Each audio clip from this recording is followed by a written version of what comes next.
Hey everyone, welcome back, and this is another anime review. An anime I recently finished called Dog Days.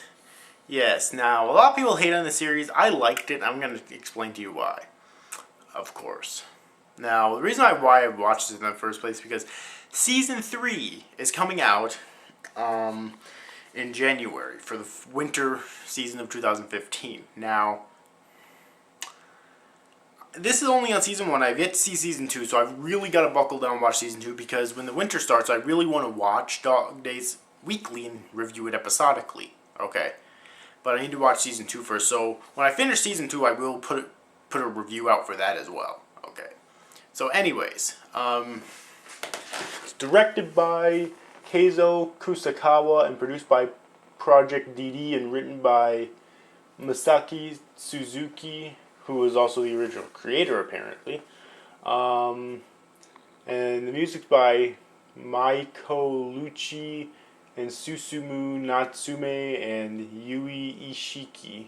And it's by Studio 7 Arcs and originally ran from April 2nd, 2011 to June 25th, 2011, with a total of 13 episodes in the end. Okay, so Dog Days. What is the plot of Dog Days?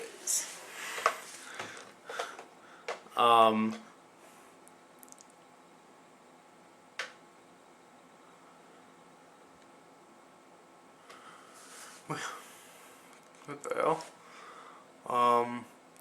I cannot remember these characters' names either. It's not that I didn't like the series, because I really did, but I just can't remember exactly. This here says the main character name was Izumi, even though I thought it was Sync, but I'm just going to call him Izumi then. Okay, so the main character name is Izumi, and he's British, right? But he's in fact he's from Cornwall, but he lives in Japan with his or not with her, but he has a best friend named Rebecca and whatnot. And he ends up meeting a dog who teleports him, like a random dog, who teleports him to this magical world. I cannot remember the name of the world. It's like a really weird name. I honestly can't remember it for sure, but yeah, just this random dog teleports him to this world. So, and he has to become this hero. He's almost never called Sync or Izumi, whatever his name is. It's always always like, or almost always like hero, okay? And he befriends a lot of people. There's hints of him having a romance with both,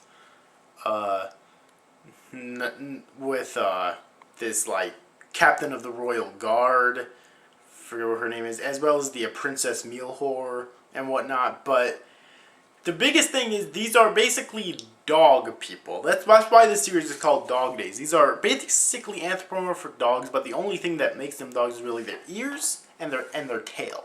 That's really it. So it's kind of like, you know, if you watch Spice and Wolf, it's kind of like Holo, where Holo's supposedly a wolf demon, but the only thing that makes her a wolf are her ears and her tail, you know. So it's kind of like that, I guess. And the series, it's hard to explain why I liked it so much.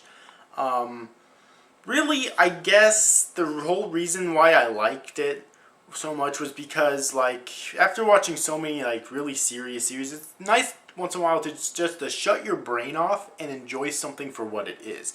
If you're able to shut your brain off and do that, then you're going to really enjoy this series, okay? Not really going to talk about Rebecca and Nanami that much because they weren't really in it a whole lot. All I'll say is that Rebecca's apparently the childhood friend of Sync, okay? Other than that, in Biscotti, that's what the name of it is, of the land is, Biscotti. In Biscotti, we have lots of female characters. First off, we have Princess, I cannot pronounce her entire name. We have Princess Mealhore, okay? She is the princess of Biscotti, and she's well liked by all the people. She often performs like pop concerts for them and whatnot. Okay, and she seems to be like the central love interest for Sync before he has to go back to his own world.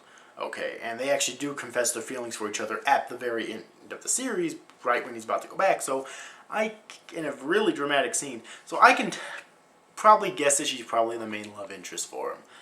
Now, there's hints that in the season 2, Rebecca's probably going to be going with him, so that might cause some complications because it's kind of obvious that she's also in love with him. But, you know, and it's kind of obvious that the captain of the Royal Guard's also in love with him too. But considering how much respect that she has for Princess Muelhlor, I'm pretty sure that if she found out that the princess was in love with him, that she'd back off. Maybe. Who knows? But either way, though, we have the princess, and there's S. Claire. That's the girl I was thinking of, the captain of the Royal Guard, who seems to have feelings for our main male character as well. And then there's lots of other characters that really aren't that important, except for one. What the hell?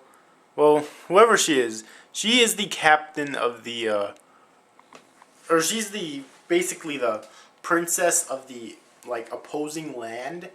I forget what the land's name is and what her name is, but she was the, like, a childhood friend with the Princess Muelhlor, and the two of them were always like siblings, and even though by technical age, this other chick is actually older, Princess Muelhlor has always been like the older sister, which you can obviously tell towards the end of the series. They kind of grew apart within the past 6 months, but throughout the course of the series, they really grow. And when people say the series doesn't have real characters, like, which I have heard before, like, these two have really good character development. I do have to say that right now. In terms of character development with characters, these two have really good character development, okay? Like, they really do. Like, that's not really something you can rag on too much, okay? So, yeah. So, overall, I thought the series was good. I did. Now, there's two major things, though. First off, you have to be able to shut your brain off when watching this series. Don't think about it. Just watch it and enjoy it for what it is. Secondly, if you don't like melodrama, then you're probably not going to like this series. I, for one, like melodrama, which is why I liked it so... One of the reasons why I liked it so much. Probably the biggest one, too. But if you don't like melodrama, then you're not going to like this series, okay? That's just the way it is. Like, this series is full of melodrama, which personally I loved, but not everyone's going to like that, okay? So, I just thought I should say that as well. Those are the two biggest reasons why people don't... that I see anyways, why people don't like this series. Okay? Technical stuff out of the way, the animation's actually surprisingly good. Especially during the more intense scenes, whether it's the drama or the action. Or scenes leading up to the action. The animation is surprisingly good. Even in some of the humorous scenes, the animation is a lot better than you'd expect. Not all of them, granted, but still, in some of them, it is. Okay. In addition to that, the art is pretty standard. Nothing to complain about, but nothing to really compliment either. The music is really good during the intense scenes. And during the drama scenes, the music is so fucking amazing. Seriously. Okay.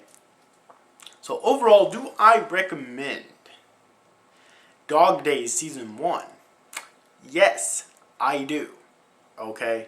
I think it's really good. Again, you have to look back previous in this review and take those two things into account, which is shutting your brain off and enjoying it for what it is, and the fact that there's a lot of melodrama in the series.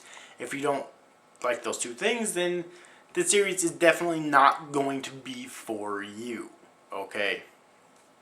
Also, the characters aren't too original, but I'm not going to get into a rant on people who think originality is key to making good stories. Once again, so I'll just leave it at that. The characters are good. They're not original, but they're good. Okay? So anyways, overall, hope you enjoyed this review, guys. These after guys, thank you for watching. Bye-bye.